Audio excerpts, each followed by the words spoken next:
যে দেশে 17 বছর পড়ালেখা করার পর পড়ালেখার পাঠ চুকিয়ে চাকরির আবেদন করতে গিয়ে বেকার যুবককে শুনতে হয় অভিজ্ঞতা ছাড়া চাকরি দেওয়া হয় না, তখন প্রশ্ন জাগে 17 বছর পড়ালেখা না করে কোনো ওয়ার্কশপে কাজ শিখলেই তো হতো। যে দেশে পাশ করার 4 বছরের মধ্যে বিয়ে করতে গেলে পাত্রীর মা প্রতিষ্ঠিত পাত্রের দোহাই দিয়ে বিদায় করে দেয়, তখনও প্রশ্ন আসে 17 বছর পড়ালেখা না করে ব্যবসার চিন্তা করলেই তো হতো, কারি কারি টাকা থাকতো।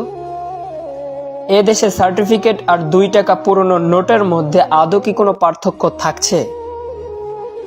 17 বছর পড়ালেখা করার পর 12,000 টাকার বেতনে সকাল 9টা থেকে রাত 9টা পর্যন্ত ডিউটি করার অফার আসে।